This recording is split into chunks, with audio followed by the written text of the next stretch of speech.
Hi, I'm Anna. I'm in the middle of a show-off restoration on this 1975 Airstream.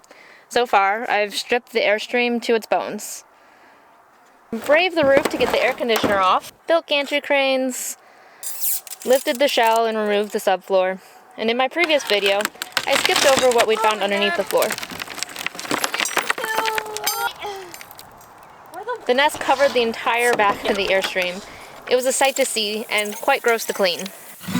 I heard you say you found the story all tucked away in the back of the room. Been lost for years, far away from the glory in the midst of our day. When it was cleaner, it was time to move underneath and try to get the water pan. It should have been simple. The bar holds up some plywood and that supports the water tank. Taking the bar off should have allowed the plywood to be pulled out. It would not budge, which drew our attention to the fact that it was full. So I tackled some other things while we let the tank empty. That's water. I think it's rainwater. I think it's fresh rainwater. Yeah. Among the things I like to do,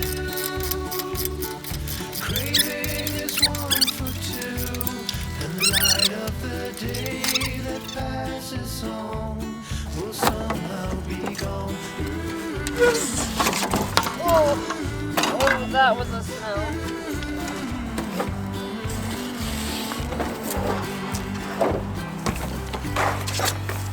If there's water in that too.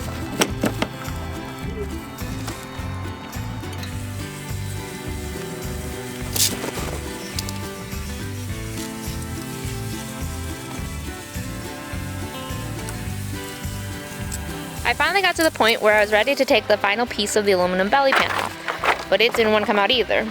So I called in some reinforcements, and he pointed out the issue for me. Notice it's right up against that piece. That's probably what's keeping you from pulling it right now. I don't know if there's enough space in there or not for that to go through. Then we talked about the axles and if they were bad or needed to be replaced, and we talked about the possibility of a lift kit. And in the end, we decided that in order for this piece of aluminum to come out in one piece and to be used as a template, I had to take the axles off. This tool is magical. I had no idea it existed until I could not absolutely take these off, and then they told me about it. I could have used this all along. It would have saved at least a day of work. I hate wrenches.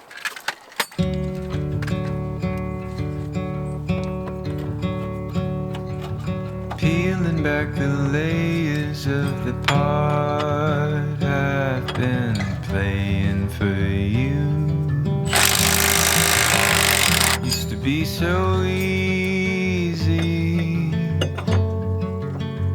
Now I get queasy when things start going wrong.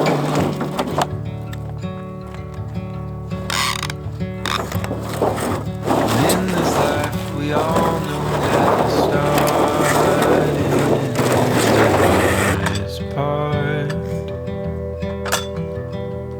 Do you believe me,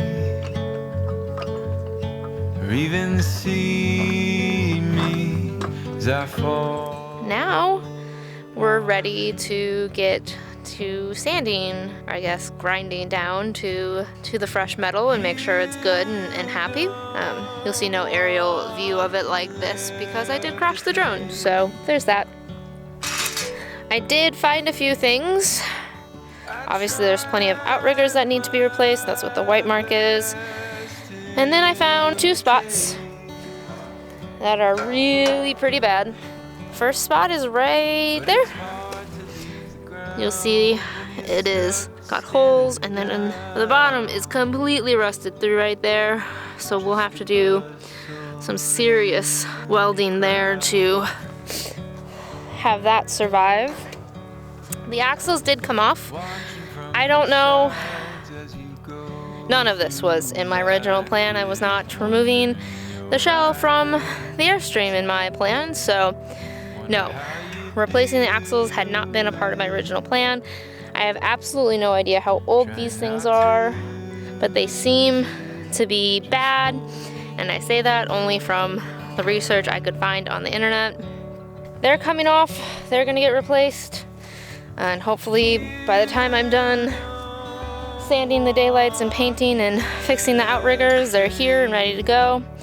And the other spot, which you can't really tell because the tire is back there, is right here. There's a hole there. Not as bad, but still something that'll need to be addressed. Otherwise, I think, besides for the outriggers that are in really, really bad shape, I'd say most of it was in good shape. I've got all my lovely flame retardant things on, and I will be getting to some grinding today. I'm not going to keep a timer on how long it takes me because I think in the end that'll just make me sad.